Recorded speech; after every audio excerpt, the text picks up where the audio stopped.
Oo, tsaka may future ka sa acting, ha? Maraming salamat at pinarinig mo sa amin ng iba't ibang tunog na sasakyan kahit may lubak. Hoy! Mukha ko tubig. Ay, hindi. Ngayon, pakinggan naman natin ang komento ng ating mga judges. Starting with Boss FMG.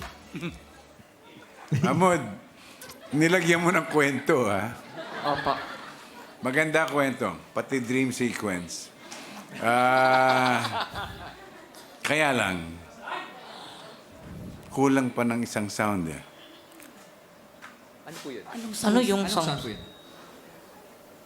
The sound of joy. Natakot na ako. Uy, napakakinig. Nakakakaba si Boss FMG. Thank you, boss. Let's hear some comment from Judge Kath. Hi, Ma'am Hood! Hello Welcome po. back, Amutski!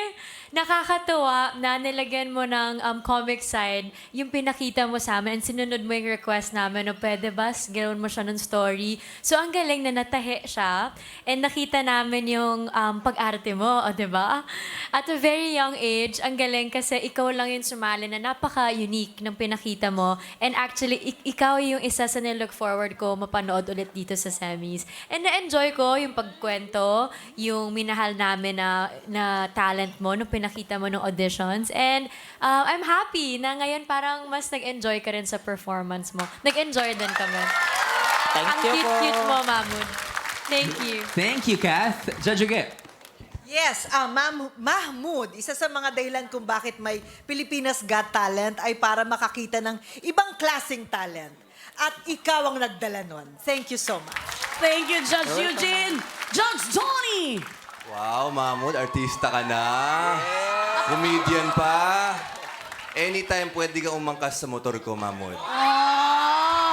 Hindi, nakaka-proud lang kasi habang pinapanood yung VTR mo, totoo no? Who would have thought that a 17-year-old from your province would be here on the stage? Lahat ng pangarap mo, nandito pala. Ito pala yung mangyayari sa buhay mo. Sobrang nakaka-proud, nakaka-inspire.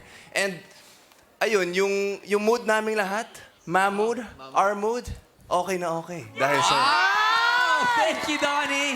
Oh, mabilisan lang, Mahmoud. Kung sakasakali, ano ba yung tunog ng sasakyan mo papuntang Grand Finals? Civic. Mabilis, ha? Mabilis. Wow! Ayan na nga kung nasakyan nyo din ang performance ni Mahmoud. Ang gusto siya mapanood at marinig muli sa Grand Finals, hanapin lang ang kanyang picture at i-click ang pangalan at Mahmoud Sound. Yan. Muli palakpakan po natin, Mahmoud Sound!